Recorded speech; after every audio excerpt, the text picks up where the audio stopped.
Hello everyone, welcome to the Wheeler Centre. It's fantastic to see so many of you here. My name's Sally Warhaft and it is a great pleasure to be hosting this event tonight. It's part of our Fifth Estate fortnightly forum series where we take something that's been in the news and has either moved too quickly in the news cycle or we think needs to be dealt with better, and we try to get the very, very best people possible to talk about it. Tonight, I know we have succeeded. We're here to talk about the bilateral relationship between Australia and Indonesia, particularly after the events last week, the first one where Schapelle Corby's sentence was reduced by 5 years by President SBY, but also Prime Minister Gillard arranged for the release of 3 young Indonesian men who were found to be minors when they were arrested for people smuggling. Here to talk about this relationship and those events, 2 incredibly distinguished guests. Tim Lindsey is a Professor of Asian Law, Director of the Asian Law Centre and Foundation Director of the Centre for Islamic Law and Society at Melbourne University.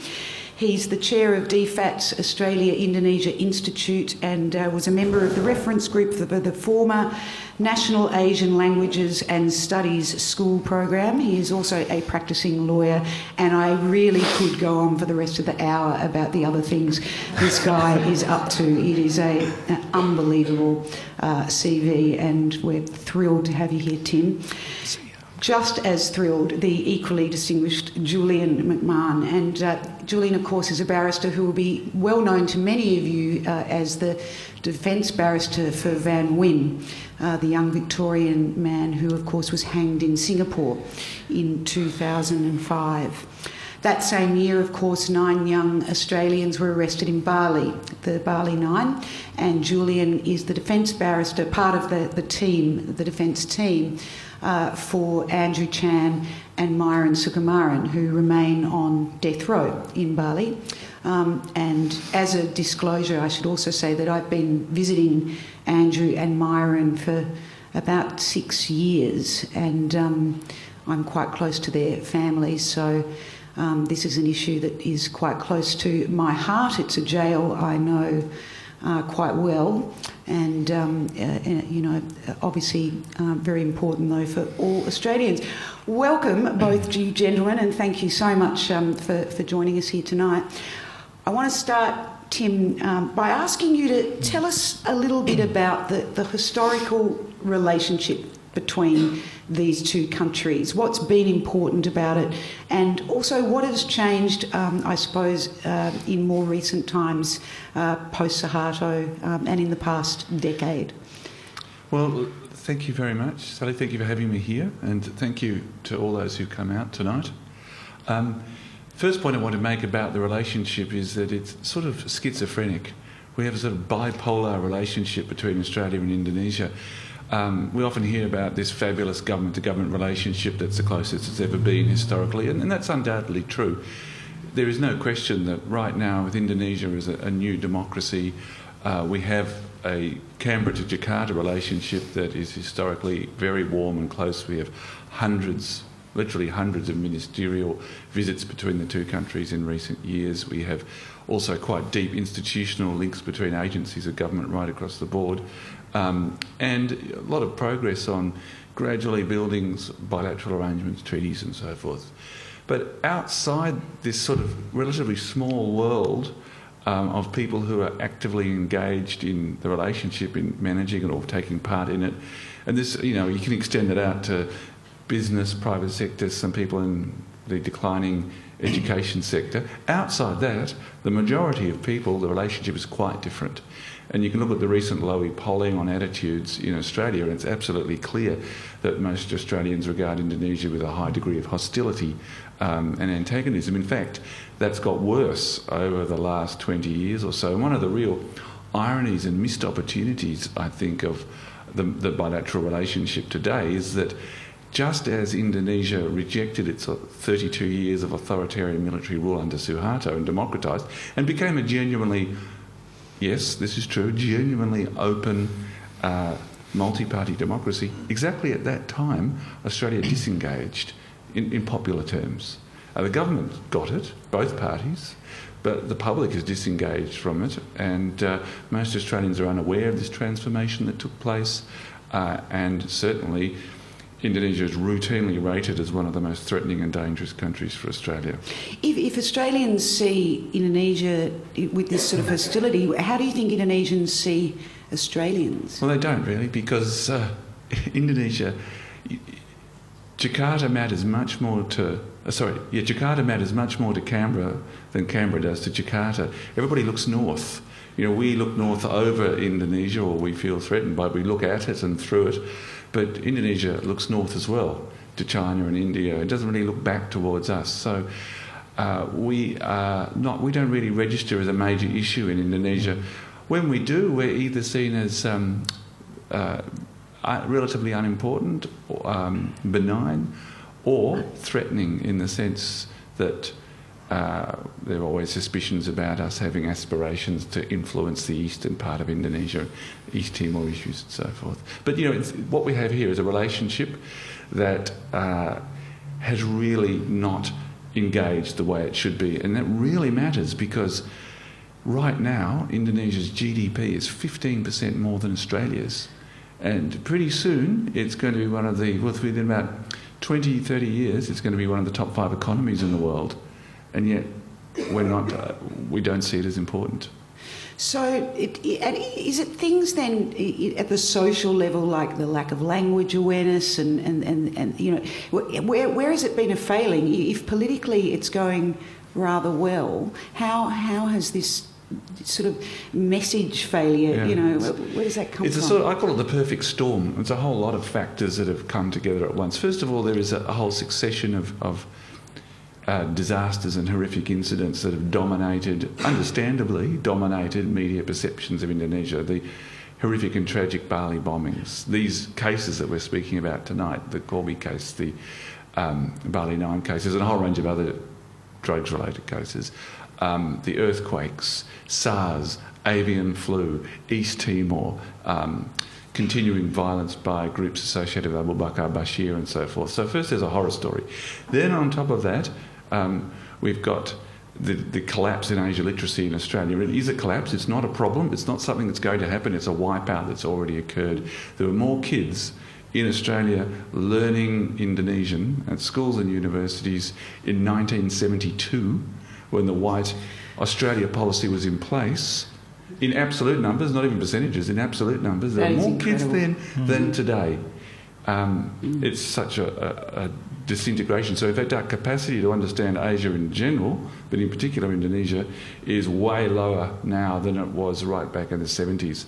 Now, then you add to that the passing of a generation of intellectual leaders on Indonesia who have retired and died, and we've just basically, the combination of all these things happened to come at the moment when this country opened up, modernised and started transforming itself into the sort of country that we understand, and we missed it. We missed the Indonesia train. May I ask a question? Please. Because I'm fascinated by this. As you would realise, I travel to Indonesia a lot, and I always try to travel with an Indonesian-speaking Australian lawyer, and it makes my life so much easier, and I don't speak Indonesian. So I'm very interested in, where did this decline in the interest of learning Indonesian, where did it commence from? If we 1970s, I know as a young person, in those days lots of schools were teaching Indonesian. What happened between then and, say, 2000 for that to drop off? Yeah, there's two factors. One is this is part of a broader decline in Asian studies right across Australia. Essentially, Korean's largely wiped out now in schools and universities. Well, just take the big four: Chinese, Japanese, Korean and Indonesian. Korean's basically gone. Indonesia, on government figures, will be gone within 5 years from our schools and universities. Japanese is falling at around 20% a year.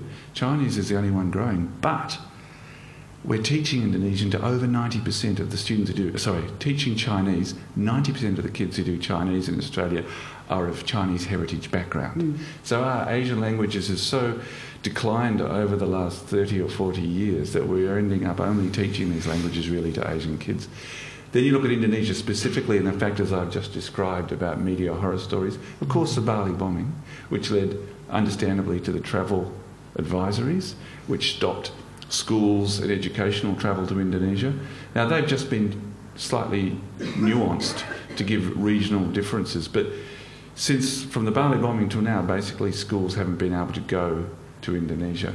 And so what's the point of doing a language if you don't get to have that immersion experience? And again, it's this perfect storm of elements. The broader collapse of interest in Asian studies, the specifics about Indonesia, and it's wiped out.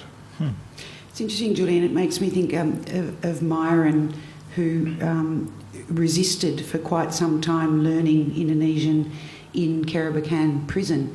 And at a certain point, he changed his mind and started studying and learned the language fluently. And that is actually when he started really turning his life around, I think.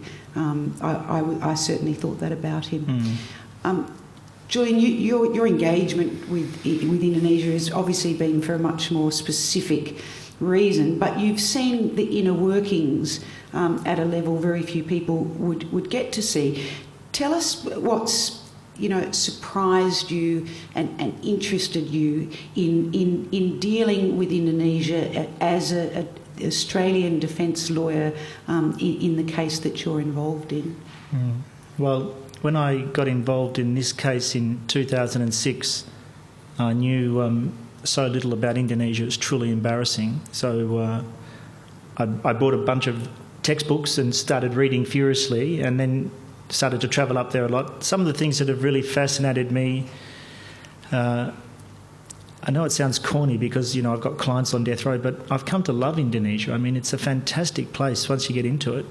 It's certainly got a really rich culture, or to me it's a bit like India. Wherever, if you're in one part of India, you have a culture that seems to go back forever and is rich and contained, and then you go to another part of India and you've got a different culture which is rich and contained. And I find Indonesia a bit like that. I don't know how scholars see it, but it seems to be almost different cultures as you move across the country in some ways. So it's unbelievably rich, and it's so shocking that people with a good education like the one I had would never really have come across that. Another thing that fascinates me is the Wild West dynamism of the media. It's sort of... I don't know what laws are in place for the media, but apparently very few. It's fantastically... Feral. Feral. I don't want to say feral. Energised. Things are said in the media in Indonesia that you might not say in Australia or England without having a good team of lawyers around you. They lash out and punish and speak boldly. But speaking boldly, it's like the media, and there have obviously been efforts to push that back. I've seen some cases. Tim would know much more about them. There was a case about. I think it was a sort of a sanitised Playboy that caused a lot of media attention, where there was an effort to sort of shut that down. And I don't know the ins and outs of that. But overall, the media in Indonesia is like a Wild West journalism dreamtime. It's just so much going on. It's fascinating to watch. And that reflects this opening up. You see, there's still this picture here of this military, rigid, closely bound, repressed society that to some extent existed under Suharto. After that, when the lid came off, you had 32 years of repression just boomf, exploding. You went from about 10 NGOs in Indonesia to literally tens of thousands. And this often completely out of control media. Look, it has high quality stuff. It also has a lot of complete filmmaking too, rubbish as well. But this is a very vibrant society that is exploding, if you like, after these years of repression. You see great little films on YouTube and things that independent filmmakers are making. It's really exciting to watch. Reading Indonesian papers, I can only read the ones that are in English, but I find them really interesting and enjoyable to read. But it also makes this a society that's not homogenous, as you said. It's so very... Let's remember that if you dropped Indonesia onto the map of Europe, it would run from Moscow to London. And this is a country like India and China, not like Malaysia or Singapore, which is how Australians in our mental maps tend to think of it. Hugely complex, hugely diverse, and very, very difficult to govern. Schapelle Corby, the decision this week to reduce her sentence by 5 years, a quarter of her sentence, I think it was last week, surprised a lot of people. Did it surprise you? And I mean, I know you can't get inside the president's head to try and work out why he what was he thinking? It was clemency, and therefore his decision alone to make. But what do you think was going on there, and what is its relationship politically to Australia? There's a lot of... I happened to be in Jakarta the week before, and there was a lot of talk going around Jakarta. So you did it? No, I certainly didn't. If only I had awesome power like that. There was a bit of talk going on that something was going to happen, but it was a big surprise because President Yudhoyono has many times in the past emphasised that he wouldn't use his powers of clemency to benefit drugs offenders, and yet this isn't actually the first time he's done it. He did it previously for Michael Blanc, a Frenchman who was it Michel or Michael? I don't know. Anyway, a Frenchman who's... Michel Blanc. Yeah, it's me, Michel, didn't they? Michel Blanc, who was doing a life sentence for drugs offences reduced to 20 years. So about 3 years ago. He's done it again. And in fact, I'm not entirely sure, but I understand this was one of a number of decisions of clemency made at the same time. So this was a big shift from the public rhetoric of President Yudhoyono. And he's been criticised for that in Indonesia. Now, why did he do that? Why did he shift away from a position, cop a lot of political flack in Indonesia for it? Let's remember, Indonesia has its own war on drugs with the same level of success of most wars on drugs, i.e. not much. But it has a hugely increasing drugs problem, HIV-related problems as well, and this is a political issue, dealing with drugs. Why do you step away from it? It's hard to avoid the conclusion that part of it's political, and it's certainly the officials around the president many of them have said this was a quid pro quo for the return of those 3 underage Indonesians convicted in Australian prisons on people smuggling cases. That's what they say. There's no reason to think that that's not the case. And, there's been this huge backlash about that. I don't understand why. This is a political decision for the president to make. It's a matter completely of his own discretion. He's not bound by anyone. It's not a judicial decision. And it's entirely normal for a president or a head of state in the executive branch to take political issues, including relationships with other countries, into account. I mean, it would be strange if they didn't. So this is a political decision, and they tell us he took political issues about Australia into account. Probably he did. Julian, how did you see the decision? Or both decisions, actually, Schapelle Corby and the three young Indonesian men here. With the Schapelle Corby one, I was probably a bit surprised because, as Tim said, the president has had a consistent public position on this, and one thing that distinguishes Schapelle, for instance, from my clients is her maintaining her innocence. So I've always thought that would hinder any chance of getting clemency. It's meant to be a condition of clemency, isn't it? Well, it's not exactly a condition. It's expectation. It's part of the dialogue. Certainly, anyone who's following the Sukumaran and Chan case would know, that of their confessions and efforts at rehabilitation, apology, and so on. So I've always seen that as a bit of a distinguishing factor. So that surprised me a bit. I, of course, don't know anything about any deal regarding the 3 underage fishermen, but I don't think... I'm like Tim, I don't understand why anyone would profess any dismay or concern. After all, there's hundreds of pieces of information going between each country every day.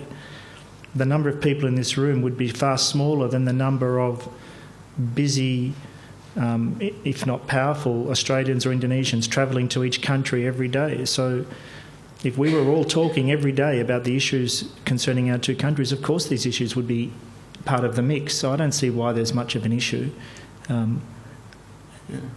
Let's just be careful too about this word deal. The decision about repatriating these 3 Indonesians from our jails wasn't a decision made in Canberra on the spot. This was a process that started last year. There were this was raised by the Australian Human Rights Commission, the lawyers for the Indonesian fishermen. This has been running for quite some time. It was a judicial, it was a legal process in Australia resulting from matters that had nothing to do with the Indonesian government, internal human rights concerns, normal legal action within our legal system that resulted in this outcome. Now, if there's a deal, can you have a unilateral deal? Indonesia says that in response to the decision to send them back again, it was going to show some leniency to Corby. That's their choice, it's their right. That's, they may or may not choose to do it. They did, but I'm not sure that's a deal. Was it just a timing? I mean, well, the Indonesians have said does it even matter? Well, I don't think it does. The Indonesians said they're coming back. We want to show our political appreciation of this. That's why the president made that decision. Well, maybe he did, maybe he didn't. But these are 2 separate processes, quite different in nature. They weren't hammered out around a negotiating table. And let me just say one other thing. In most cases, clemency or forgiveness for people serving heavy sentences is generally a good thing, whatever the circumstances. And, I think if there was more clemency for people in Indonesian jails where the sentences are heavier than ours, that's a good thing. But just talking about those underage fishermen, it's as a non-journalist, you never really know why some things are picked up and some things aren't picked up. But as a matter of fact, a lot of fishermen under the age of 18 have already been sent back in the last sort of 12 months or so. There seems to be something like 50 or 60 cases in issue about now, but maybe fewer now. If you follow the story, by the middle of last year, some of our most senior journalists in the country were really banging the table about this issue. Lindsay Murdoch certainly was. And it's a real scandal in Australia that we have underage fishermen on these boats who are assessed by Department of Immigration, Australian Federal Police, Commonwealth DPP, who still end up being convicted and are clearly underage. And there are cases where young people, through their lawyers, have been protesting loudly and repeatedly about their age. I'm 13, I'm 15, and producing documents which have been ignored or put aside, or in some cases, in one case I read about, not even given, brought to the full attention of all those involved in the case. That's a real scandal. We should never be letting that happen, and maybe it could happen once, but it's happened dozens of times that this kind of stuff is going on. I know from reading certain things in the Indonesian press, they're furious about it. When Indonesian police or consular officials give a document showing that this person is 16 or 17 and it's not given credence.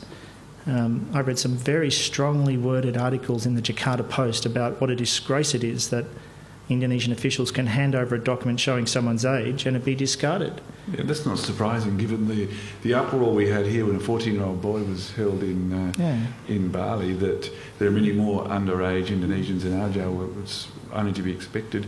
And let's put a twist on that.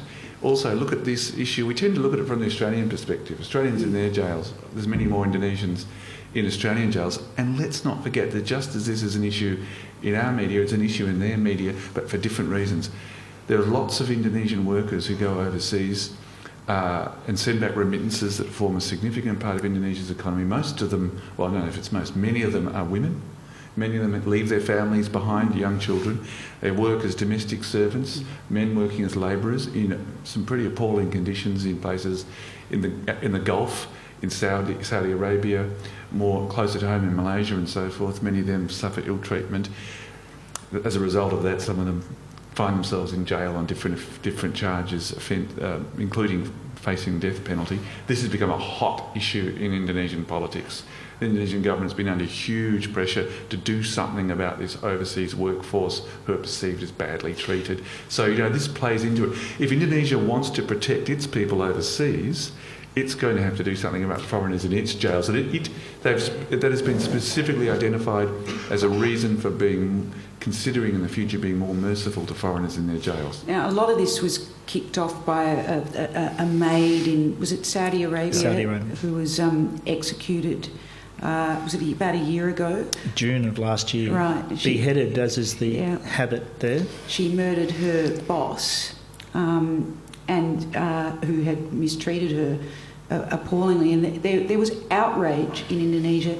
Now, was this the first time that capital punishment of an Indonesian, that it had become an issue in Indonesia where people who were against capital punishment could come out really openly? Did it change the debate there? And Julian, has it changed things potentially for your clients? I mean, both of you, perhaps Tim, you go first on the broader legal stuff. Whether it was the first time such a thing has happened, I can't answer that, but it was certainly the first time that this became a big political issue in Indonesia, and it led to the government paying significant amounts of money in compensation, blood money, to prevent another maid being executed. And it has been the source of political tensions with Malaysia quite a lot.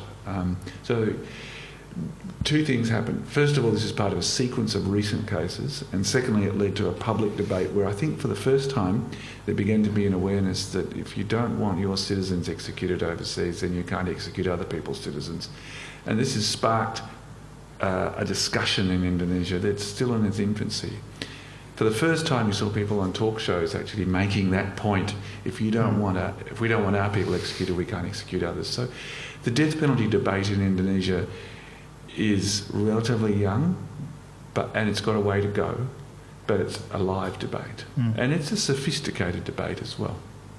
Yeah, you often read very well-written articles about it. The whole problem from that death of that young Indonesian woman in Saudi Arabia has, I think, changed the dynamic. There's something like 200 Indonesians on death row around the world. There's about over 100 in Malaysia. There's an unknown number in Saudi Arabia, but different articles talk about perhaps 25 or perhaps 50. Some in China, Singapore and so on. And after that incident in June of last year, there was such an outcry, the President set up this commission of important people, so former diplomats, former ambassadors, retired senior civil servants and so on, and their mission was to save Indonesians on death row in other countries. That's their mandate. It doesn't matter what the alleged crime is, so it could be murder, could be drugs, could be anything, and it doesn't matter in a sense what you have to do. So I say this in a positive sense, it's an aggressive commission. They go out and they try to save people. So Tim said blood money. One article I read said in Saudi Arabia on 7 occasions they've paid significant sums of money to rescue people who are on death row. They pay that to the victim's family, and then that can lead to a release of the accused person. The Indonesian government has retained lawyers on a permanent retainer in 2 cities in Saudi Arabia and at least 2 cities in Malaysia. It's free legal advice, which, by the way, is quite hard to get in Indonesia. They've got a large legal system, as you would imagine, but our custom here of providing, if you like, sustained pro bono legal advice doesn't seem to have taken root there as much as it has in Australia. It's mainly through NGOs in Indonesia. But if you're there's I think there's about 2.5 million Indonesians working in Malaysia. It's a huge number, and there's a lot of them in jail, and there's say between 100 and 150 on death row, and there's cases going on all the time, and now they're getting free legal advice from firms that the Indonesian task force has selected based on their capacity and so on. So that leads to what Tim was saying, which is it's part of the debate in Indonesia now, And I read articles now in the English-speaking Indonesian newspapers where they make this point. And they're written by people I've never heard of, so it's not like they're coming from, if you like, the usual suspects, which is sometimes an expression we use. You know, there are articles saying, how on earth can we be saying we're going to execute people in our country when we're fighting hard to save from execution our own citizens in other countries? So that debate came out of nowhere from the middle of last year, and I think it's very helpful to us. Tim, how do you think the bilateral relationship would be affected if the Indonesians, if the clemency appeal for Andrew Chan and Myuran Sukumaran was to fail and they really were taken to the jungle in the middle of the night and shot in Bali? How do you think the bilateral relation, what would happen? Well, first I'd make a point that Indonesia, this may seem odd, but it is the case that Indonesia is not an enthusiastic executor. Within its region, particularly when you look at the overall size of its population of 240 million, statistically it's very reluctant executioner, and no one has been executed since 2008. The last people executed were the Bali bombers. And the number of executions for narcotics offences is relatively small. There's some great work done on this by the Lowy Institute recently. So it is not an enthusiastic executor. It doesn't execute a lot of people and doesn't execute them quickly. It's usually let matters drag on to the point that it is not out of step with international standards, which is usually to give a lot of time in these cases. Secondly, courts seem to be less and less enthusiastic about imposing death sentences. So there is, I think, signs of a shift away from the death penalty. So, and that will affect people who are on death row now, I think. If people are on the death row in Indonesia for 20 or 30 years, I think the situation will be very different by then because the debate is going on. For that reason, I'm hopeful that won't happen for Sukumaran and Chan. If it did, of course, it would be extremely damaging to the bilateral relationship for a whole range of reasons. Bilateral relationship would doubtless survive, but it would add to the hostile images that are popularly prevailing, unfortunately, between the two countries in the wider population. They would add to this sort of sequence of horror stories that come out. So let's hope it doesn't come to that. Is it likely to be up to SBY in the closing sort of time of his tenure to grant that clemency rather than leaving it on the desk of the incoming president in the 2014 elections, who presumably will be fighting a law and order? Law and order will be a big part, no doubt, of the Indonesian elections. Julian, perhaps you want to speak on that. Well, our approach, as in the lawyers involved in both Jakarta and Melbourne, our approach to that issue is not really a political approach. We have a legal process where the legislation sets up timetables and so on.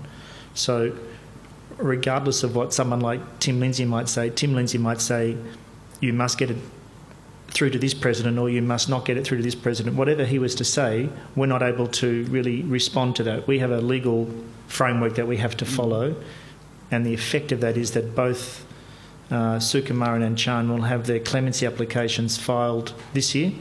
One of them is already filed. In part, Andrew Chan's is filed, and there'll be more filed on his behalf, and Myuran's will be filed later in the year.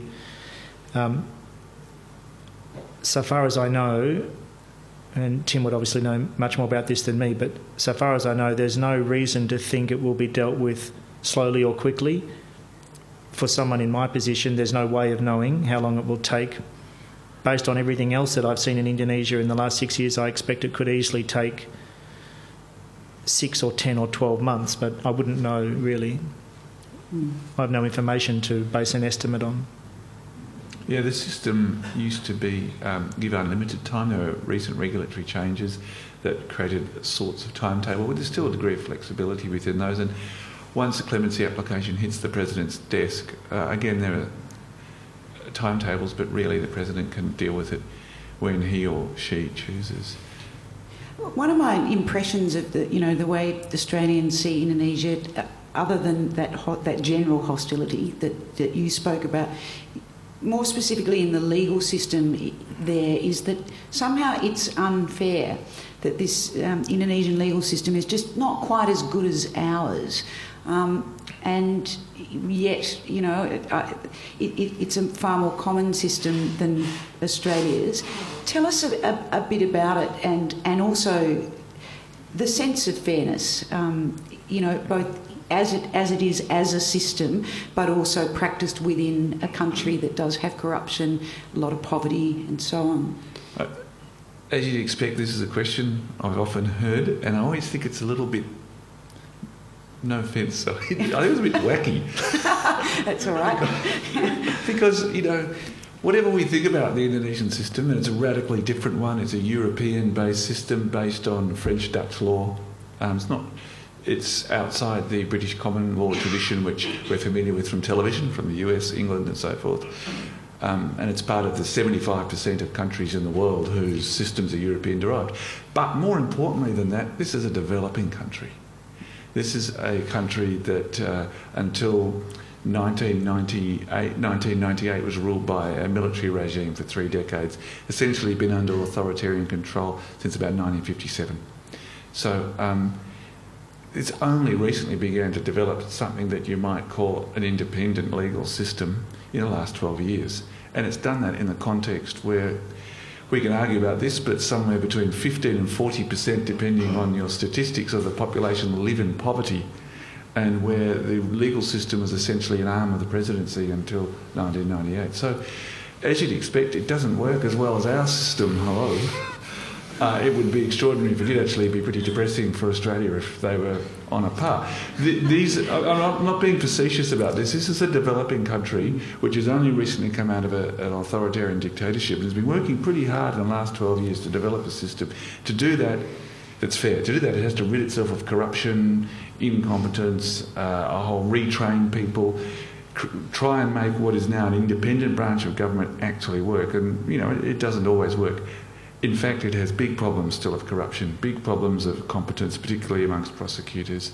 It's a clunky system. I would not like to be in it. Having said that, and this is a big qualification, it has performed remarkably well in cases involving Australians. When this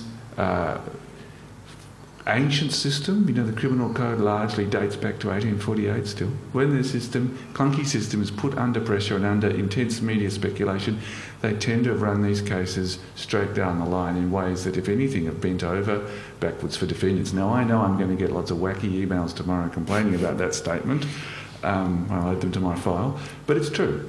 They have been, if anything, erred in favour of the defendants because they know these cases are being scrutinised. Now, I know that's a complicated answer. It's a complicated question. This is a system that generally doesn't work well. It's got big problems, but it's actually performed remarkably well in the cases we're talking about. What about particular individuals that have impressed either of you, both of you, whether prime ministers, foreign ministers, the work that's actually done on improving the political relationship, especially? Who's impressed you? Do you want to go first, Julian? Or if it's more tricky for you, then I understand. But well, I don't mix in the same circles as Professor Lindsey. I'm far more elevated in Julian's case. I'm a small bit player in a case. That's all I am. Certainly the last case last time we were in court was the final appeal, and of course our own lawyers are very impressive. We have a lawyer in Jakarta called Mulya Lubis, who we sort of arm twisted into this case because, as you would all know, even without being told, in Australia, if I take any case, most of you won't think the better or worse for me, because you'll understand lawyers just take the case that walks in the door. In Indonesia, it's a bit rougher than that. So by taking a drug appeal case, the lawyer is automatically suffering personal opprobrium and is going to suffer personally. And our lawyer, Mulya Lubis, is a very distinguished person in Indonesia and took the case because of the death penalty issue, and has copped criticism because of it. He's a most impressive person. The prosecutors that I've dealt with, who prosecuted my clients and won, and so we still remain on death row in the last time I was in court, they were impressive. They were sensible and fair and asked sensible, good questions of the witnesses, which helped us. We were surprised to lose the last appeal. We had the governor of the prison saying, "I've never done this before, but Sukumaran and Chan, the influence on the prison is so good. They've reformed so much. I'm going to stand up here in court as the governor of the prison and say they shouldn't be executed." That has never been done by a governor of a prison now anywhere in the world, has it? Not that I know of, and regrettably I've got to the point where I've read quite a bit of this stuff. So that was huge, and the prosecutors dealt with him with a straight bat, quite a few questions. So I was very impressed by them. But Tim is really the person to ask. Oh, look, I just support what Julian said. There's been a lot of lawyers involved in these cases, in the Bali 9 cases, who have put an enormous amount of effort, in many cases unpaid, to deal with saving the lives of their clients, and that's both in Australia and in Indonesia. And I'd also add, again, contrary to some public commentary, there are a lot of government officials on both sides of the Arafura Sea, Indonesia and Australia, who've also put a lot of effort into trying to seek fairness for people involved in each other's systems. That doesn't usually... These things are looked at as failings of the system. There's a lot of criticism doled out, and some of it's pretty inaccurate. There's a lot of people, including within the judicial system of Indonesia, who have put a lot of effort into trying to shift attitudes. The fact that they haven't succeeded doesn't mean they haven't tried pretty hard. We had Gareth Evans and Alexander Downer here a couple of weeks ago talking about their careers and thoughts on foreign affairs, and they both seemed pretty comfortable, pretty pleased with Indonesia compared to other places, particularly.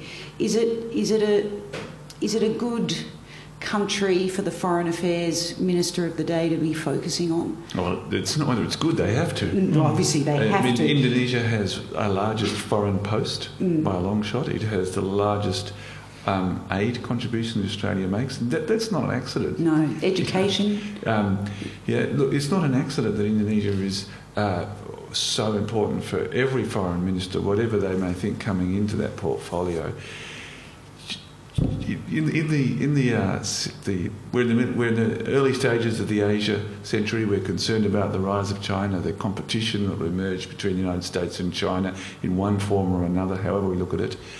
And that new world that's emerging in the Indian and Pacific Oceans, as wealth and power shift from the Atlantic to those two oceans, Indonesia is going to play a key part, both because its economy is growing so fast and it's going to be so influential. Secondly, because of its location as neither India nor China and in between the two. Thirdly, because it's the deep water sea lanes that are critical for movement between the Indian Ocean and Pacific Ocean run through Indonesia, Straits of Malacca and the Lombok Straits. Whatever way you want to look at it, in terms of strategic influences, strategic economic interests, and the fact that it is emerging as from a middle to a great power, that it dominates ASEAN and will continue to dominate ASEAN because of its sheer size. All these things mean that, as I think it was Keating who said, if we don't get Indonesia right, then the whole structure of our foreign policy is in trouble. But I don't think that registers outside government. If you have a question, please just put your hand up and somebody will put a microphone in it. My name is Martin Drerup. In the beginning, the discussion about the relationship between Indonesia and Australia, there was no mention of West Papua.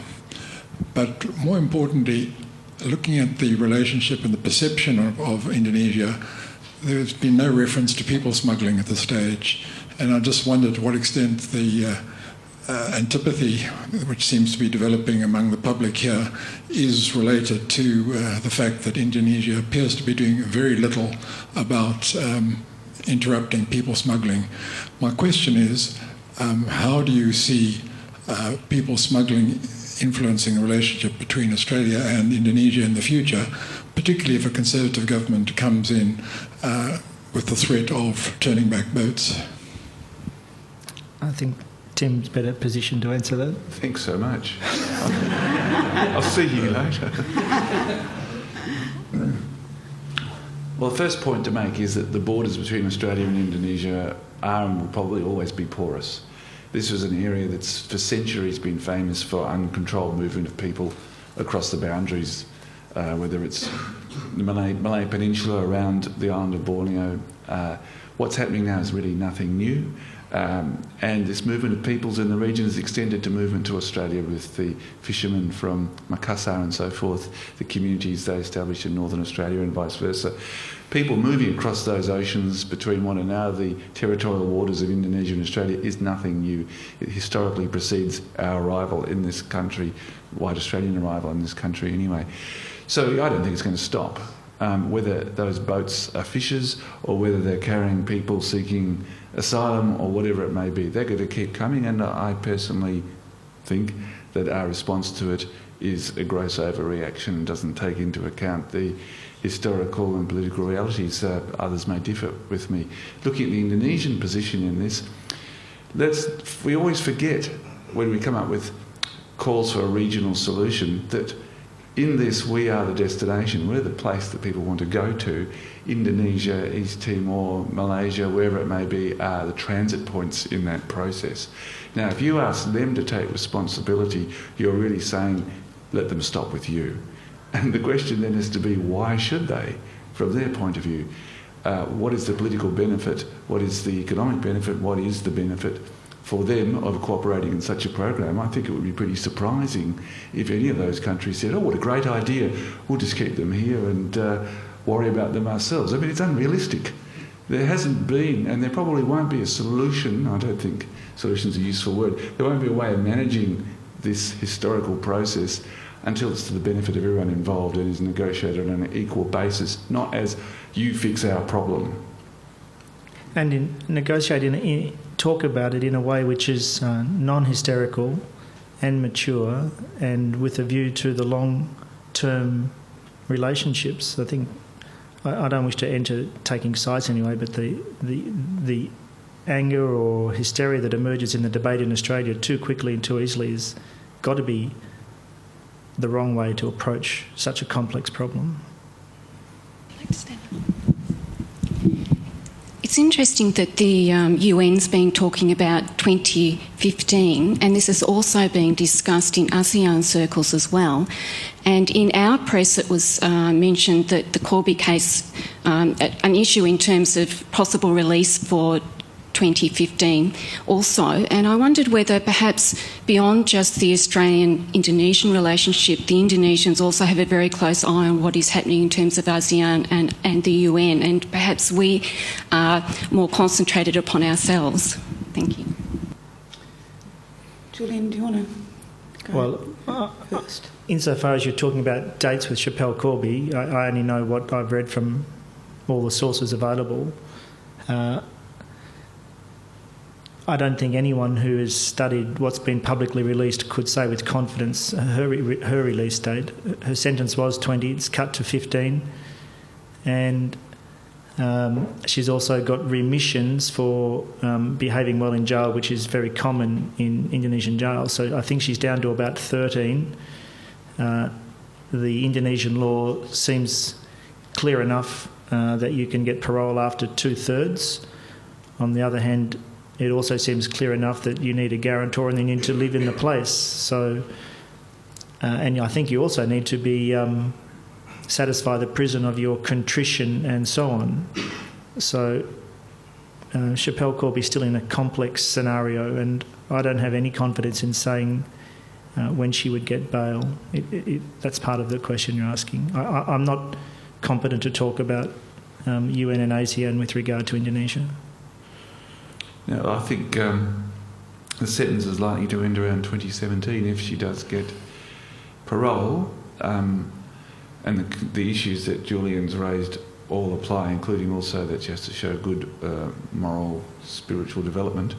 All of those are hurdles still to be overcome, but if she did, she has to be of good behaviour for the duration of the sentence and for a further year of good behaviour after that. Whether that would be served in Bali or elsewhere remains to be seen, but it could be 2018. Sally from the Australia and Indonesia Youth Association. As a young person, particularly concerned with the decline in courses, Indonesian courses offered, Tim, I was just wondering if, as the public becomes increasingly aware of Indonesia's economic importance, do you think we'll see a rise in courses offered as we seem to have seen with Chinese language? No. Can't you lobby seriously for that to happen?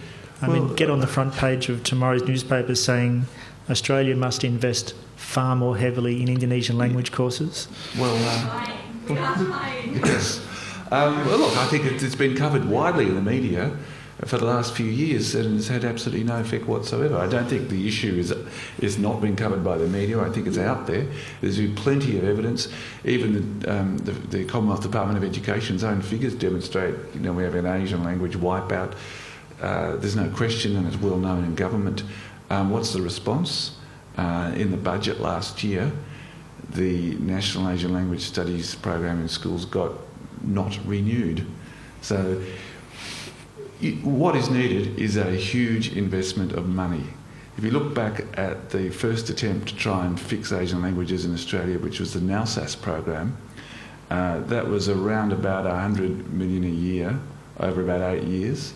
That was a Hawke government initiative, and that over 8 years doubled enrolments in Asian studies around Australia. Now, the second go under Rudd was about 60 million spread out over 4 years, so about 20 million a year, a fifth in value, and only ran for 4 years and then was chopped in the May budget last year.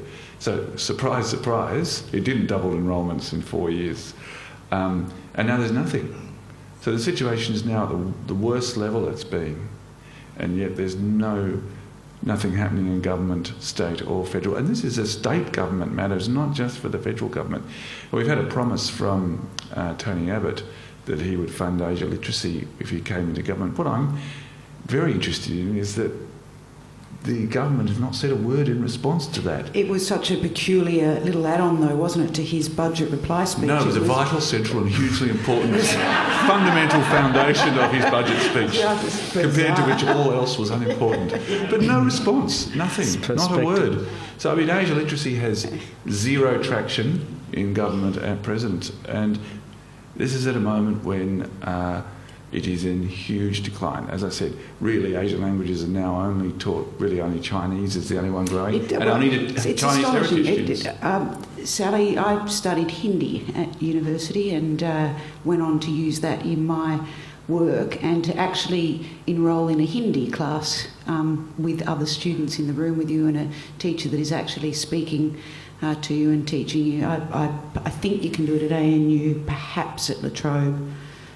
Probably not both anymore. It's tragic. Can you ever understand a place properly without it? No, and the other, look, this also applies to Asian studies generally, not just language studies. The whole lot has deteriorated in schools and therefore in universities. And you just wonder, how do we do this as we enter the Asia? I mean, this barrage of rhetoric about the Asia century, and there seems to be no link between this and the very public and obvious deterioration of skill sets. This matters because do we really expect that when we're at the tables at which the big issues of the coming century, politics, culture, religion, when these things are discussed and we can't speak the languages in the room?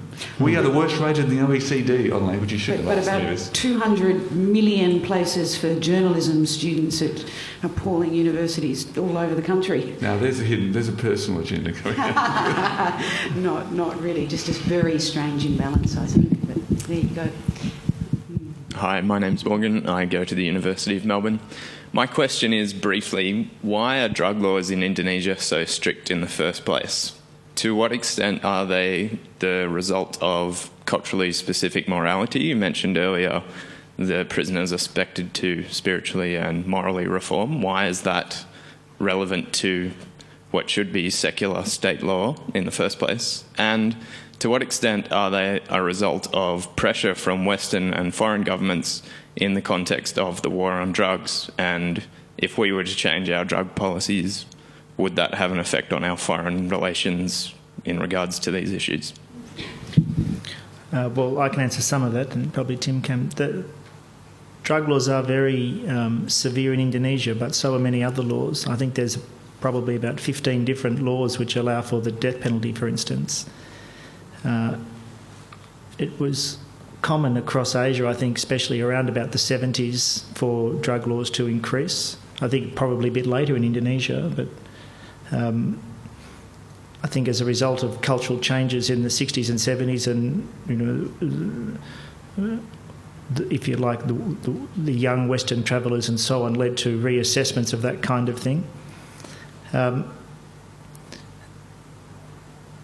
don't know whether Tim's got some more profound insights onto why there are... Julian, something you told me a long time ago is that there's an assumption in an Indonesian prison that, with the exception of death row, that you will come out of an Indonesian prison a better person, a reformed person, more than when you went in. Is that part of the culture of prisons? Yeah, in Indonesia? It's very hard for someone as culturally ignorant as me to really assess those kind of things, but a lot of the things I read talk about rehabilitation on the one hand, and certainly Sukumaran and Chan are really focused on it. There's a sign above the door in Kerobokan, isn't there, that says something? Yeah, there's that whole. There is that philosophy, and Indonesians seem to have a real attachment, which is admirable, to the notion of seeking, of asking for forgiveness and seeking renewal or repentance and doing better next time. That seems to permeate discussion in talking about prisons and prisoners. But on the other hand, it's so poor, and many of the people in jail are so poor that I can't properly assess the gap between what's said and what happens. Yeah, I'd make 2 points. The first is many countries in the world are much stricter than Australia when it comes to drugs offences, particularly marijuana-related offences. Particularly non-marijuana-related offences, heroin and so forth, are usually punished severely. Many countries have much more severe penalties for drugs than we do. Look at America and its heavy prison population, largely drug-related. So the question isn't really why are they out of step with us, it's more whether we're out of step with many other countries. Well, I'm not trying to run an argument that our drug laws should be harsher. I'm just saying that it really shouldn't come as a great surprise to anyone that Asian countries have more heavy drug penalties than we do. They've got a bigger drug problem in Indonesia. There is a significant perception in Indonesia of a rapidly increasing drug user population. There are certainly hugely increasing drug prosecutions as well. So there is a sense in Indonesia that they are responding to a growing problem. But again, it's not unusual to find much heavier penalties in the Southeast Asian region than we have here in Australia. That's not an odd thing. The second thing I'd say is we shouldn't be naive about jails in Indonesia. It's a developing country. Jails in developing countries are not places you'd like to be. The way people are treated in them is not the way they're treated in developing countries. And there's a lot of problems with corruption and so forth within Indonesian jails that have been widely publicised, people being able to bribe their way into temporary release and different conditions in jail. But these are issues in Indonesia as well. These are controversies and scandals in Indonesia that have been front page news, arguments that the jails should be improved, that this corruption in the system is bad, arguments about whether they should be punishing or rehabilitating, arguments about whether the penalties are too light or too heavy. These are live debates within Indonesia, and there are groups on both sides, prison reform groups, narcotics narcotics pressure groups like Granat and others. So the points you're making are also points that are made in Indonesia, because this is a country that is undergoing a transition where it started recognising liberal democratic principles a little over a decade ago, and it's still trying to sort it out, and people are arguing about whether that's the direction they want to go. One last quick question. Thank you very much. I've enjoyed your comments. I just have a quick question returning to the underage fishermen issue and the incarceration of them. How do we deal with unlawful fishing, to use that expression?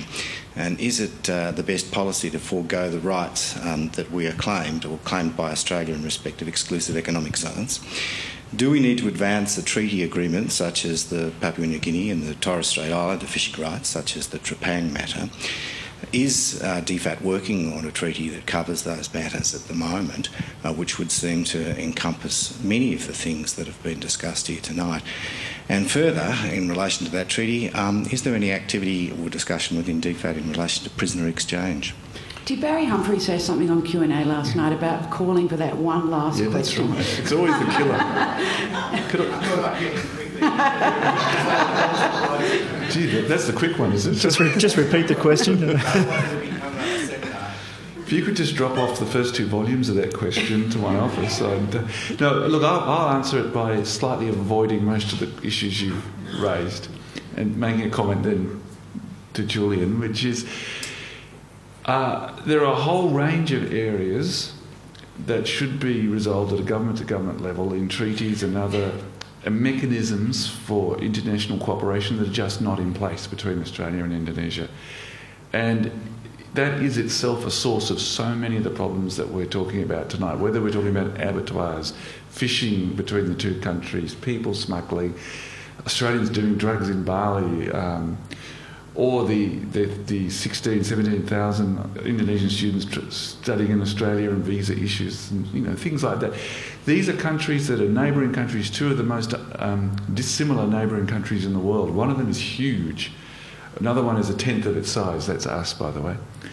And there's large numbers of people, trade, hopefully more trade, moving backwards and forwards every day, and we just don't have the infrastructure to make that work. We don't have working arrangements in relation to dealing with fisheries, dealing with people smuggling in a sensible way. We don't have proper prisoner exchange agreements in place. We don't have arrangements for parity in sentencing between the 2 countries. We don't have proper interaction between our prisons in relation to standards. There's so much to be done. It's because we don't care, and we haven't really paid attention to Asia until very recently. What we need to do, we have bits and pieces of these sort of negotiations and treaties floating around, half done, half completed. We need to have the sort of infrastructure of international agreement and cooperation that most neighbouring countries do, put in place fast, and we haven't yet. We're going to have to leave it there. Unfortunately, the hour's gone so quickly again. It's been just wonderful to hear both of you talking about these issues. Alarming too, I must say. Tim, I came into this thinking that things were probably slightly better than where I'm left thinking after that, but really, really interesting, and we're very thankful to both of you for joining the Fifth Estate tonight. Please thank Tim Lindsey and Julian McMahon.